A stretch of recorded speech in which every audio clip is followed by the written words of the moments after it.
Good evening. Thank you so much for having me here. I really, really appreciate it. You know, these lights are kind of bright, man. I got to tell you, it's kind of like talking to God. I can't see anything past that. Good for my eyes, but I guess I'll have to deal with it. And I know what some of you are thinking. You're looking up here tonight, and you see that picture of me from 13 years ago. And you see me on stage tonight, and you think to yourself, damn, how did that guy get so handsome? And what can I possibly learn from such a devastatingly handsome young man? And I got to tell you, I'm not here to teach you anything. As a matter of fact, I'm not here to teach you a damn thing. But what I am here to do is to explain to you why I believe I am the luckiest man in the world, despite what I look like. You see, I was born and raised in Indianapolis. I grew up to be, honestly, an indifferent high school student. I could do well if I wanted to. I didn't do well if I didn't want to. It didn't matter. Everything revolved around what I wanted and what I wanted to do, my desires. And I wasn't going to go to Harvard. All I had to do was get into college, and I did that. I got into college. And I went off, did my freshman year. And I did all right. I didn't set the world on fire, but I did okay. And then one summer day, after my freshman year of college, I was talking to an Army recruiter.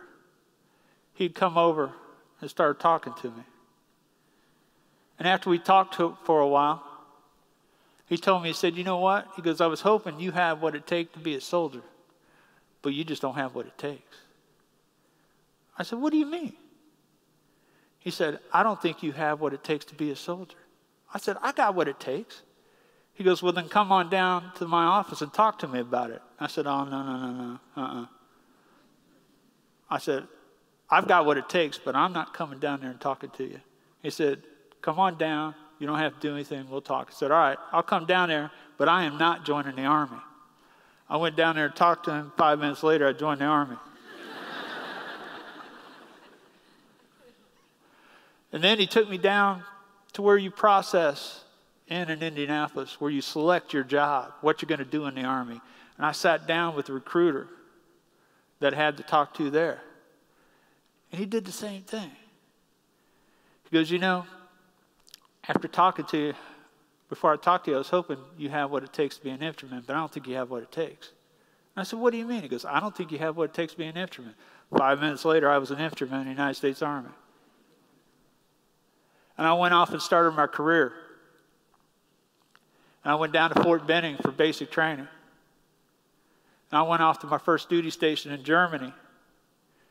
And about a year after I got there, boom, the first Gulf War breaks out. And I found myself in the middle of the Gulf War. I spent 4 or 5 months there, and after we were done, I rotated back, and I came back to the States, and I went on to Fort Campbell. And I went on to Korea. And then I went back to Fort Benning, Georgia. And when I went back this time, I was senior enough, I was a drill sergeant down at the Infantry Training Brigade. I got to be a drill sergeant. I got to be the center of attention. You see, every cycle, I got 55 brand new civilians that turn into combat infantrymen. And I was good at it. I was an evil genius at training soldiers. I could do it. Everything depended on me. How hard we ran, how fast we ran, what time we got up, what we did. It was all on me, and I loved it. Everything revolved around me. And then I went on down back to Fort Campbell, Kentucky. And there I was an infantry platoon sergeant. And I was able to take 2 platoons to combat. And outside of my wife and my children, my greatest accomplishment in my life was taking both of those platoons to combat and bringing everybody back unharmed.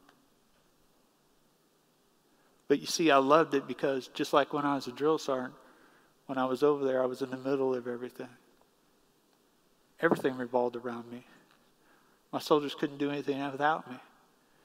They came to me for decisions, came to me for leadership, they came to me for guidance. Hell, I even fed them and gave them water. Everything. The focus was on me, and people spun around me. And I absolutely loved it. And then in 2005, the Army decided it was time again for me to go overseas for another combat tour. It was my 4th combat tour. And when I went over as an advisor to an Iraqi unit. And it was my job, along with my advisory team, I had an 8-man advisory team, it was my job to help our Iraqi unit plan, resource, and execute missions right there in Baghdad in central Iraq. Again, it was a great job. I loved it. There I was in the middle of things. Everybody buzzing around me. My Iraqis coming to me for guidance. My Iraqis coming to me for leadership. Coming to me to help them get what they needed. Going into the fight with them. Everything was on me. And I loved it. And we were there for about 3 months. And the 4th of July came around. And I remember this day distinctly. I was sitting on the hood of my vehicle, my Humvee, explaining to the Iraqis what the 4th of July meant to us as Americans, what it meant to us as a nation to be independent. And the other Americans were firing off fireworks, these big explosions. And as you can imagine, our fireworks in the Army are a lot better than they are in the civilian world. And that was the 4th of July. My next memory is August 8th, more than a month later. I woke up at Walter Reed, the old Walter Reed Army Hospital in Washington, D.C., with my wife, Christy, speaking to me. And for the life of me, I couldn't figure out what the hell she was doing in Baghdad. See, my last memory was being on that hood on the 4th of July with my Iraqis. And there I was, in that bed. You see, what had happened is on 7 July of 2005, now for those of you who are old enough, you may remember that as the day of the London bombings. That day when those bastards attacked the London transportation system and killed and injured so many of those innocent people. But it was on that day that myself, 4 of my teammates, and one of our interpreters was going out in a 2-vehicle convoy to link up with our Iraqi brothers to go on a mission. And just so happens it was my turn to drive. You see, one day you drive, one day you'd be in the gun, one day you command the vehicle. Just so happens it was my turn to drive that day. So we took off in that 2-vehicle convoy in those 2 up-armored Humvees. We came down onto an expressway. We accelerated up to speed, and we came to an overpass. And as we exited outside, on the far side of that overpass, boom, the enemy blew an ambush on us. And they initiated that ambush with that IED, that improvised explosive device, or that roadside bomb that we've heard so much about over the years. And that IED sent a projectile through the driver's side window of my vehicle. If you were to draw an X across the vehicle, across the driver's side window in the vehicle you came here tonight in, right where those lines cross to form that X is where that projectile entered, right next to my head. It was an absolutely incredible shot. I was traveling probably 60 miles an hour. They hit me dead center of the driver's side window. And that projectile entered, burned through that bulletproof glass, came across my face, went through the radios to my right, and out the other side of that up-armored Humvee. It left a hole all the way through the arm of the size of my fist. And when it went out the other side, it took with it my entire nose, my lips, most of my teeth, damaged my right arm, took the majority of my eyesight. And I woke up a month later with Christy, my wife, talking to me at Walter Reed, laying in a hospital bed, unable to see, unable to walk, unable to talk.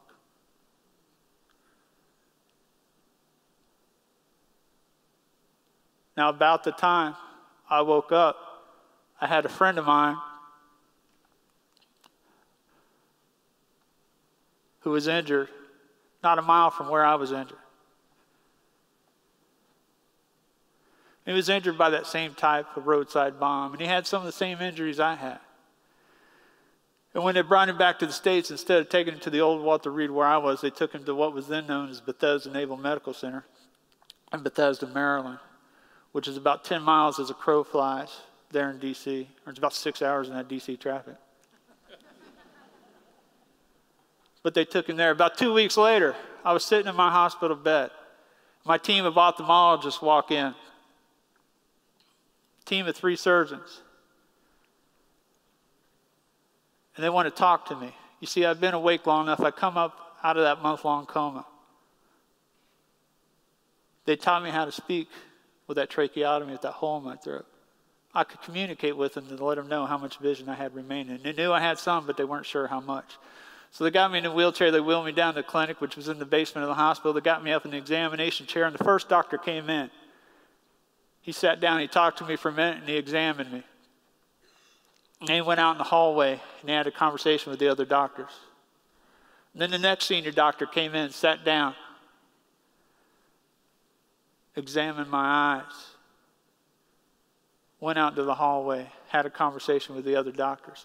And then finally, that senior doctor walked in. He sat down, he talked to me for a moment, and he examined my eyes. And then he leaned back in his chair and he let out an audible sigh. And then he leaned forward and he said, "Jeff," he goes, "I hate to tell you this. We've done everything we can. But we can't restore your vision." He goes, "Your vision's gone forever. As a matter of fact, what you have now may get worse someday. I'm sorry." About that time, my wife, Christy, had been out helping another family. About that time, she showed back up at the hospital, found me down in the clinic. She got me in the wheelchair. And she started to wheel me back up to my room. And as she did that, I was overcome by emotions. I'm ashamed to say, but for the first time in my life, that day, I felt sorry for myself. You see, there I was, 35 years old. I had a wife and 2 children. The only thing I ever done was jump out of airplanes, rappel from helicopters, chase bad guys. What was I going to do now? And I kept asking myself, why me? Why did this have to happen to me? Too many people rely on me. I'm too damn important to make this sacrifice. Christy finally got me up to my room.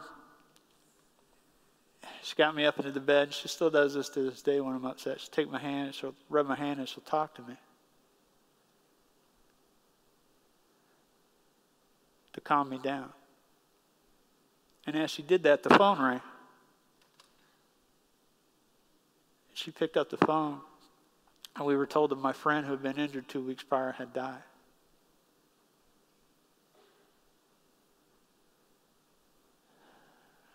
And there I sat in my hospital room, and I was overcome by a second wave of emotions. But this time, those emotions were shame and sadness. Sad, my friend had made that sacrifice. Shame that I had thought what I had thought 30 minutes earlier.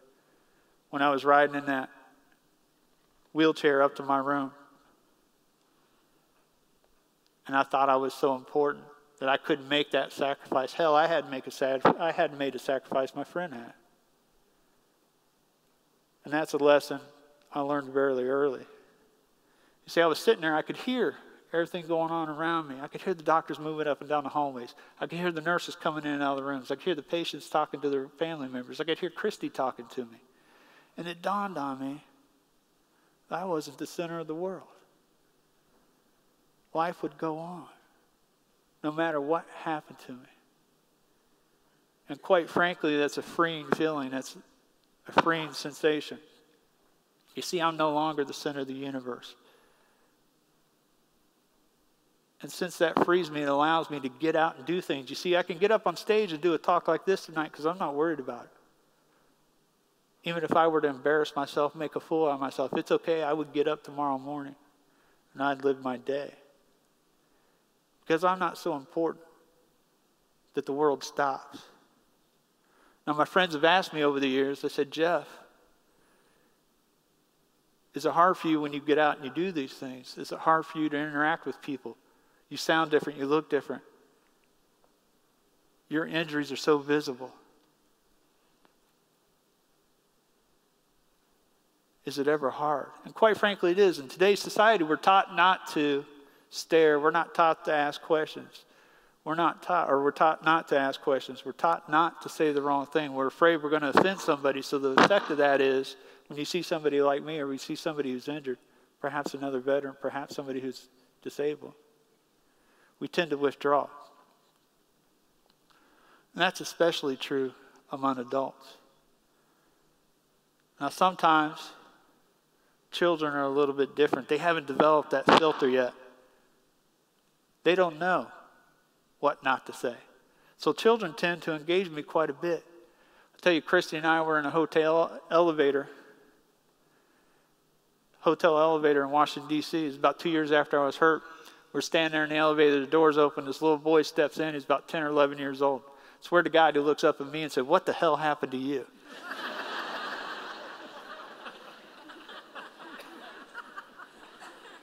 I said, "Well, son, when I was about your age, I was in a hotel elevator with a disabled Vietnam veteran, and this is what happened." Christian said his eyes got about this big around, the doors opened up, and he shot out of there like he was on a rocket. Probably go tell his mom, call the cops, I don't know.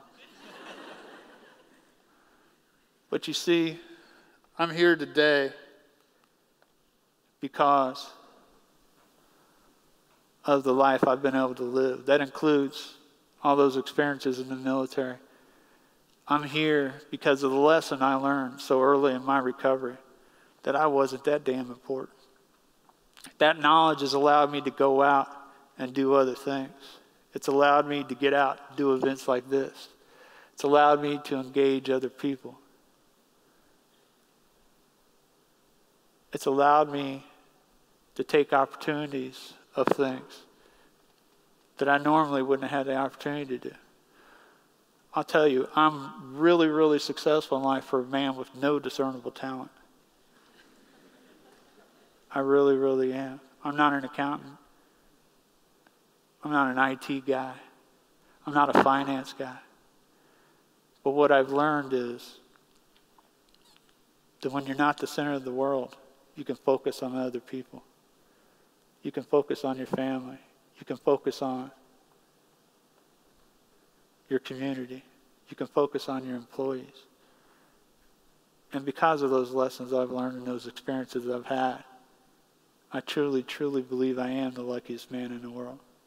And with that, I'm going to leave you all tonight. God bless you, and thank you.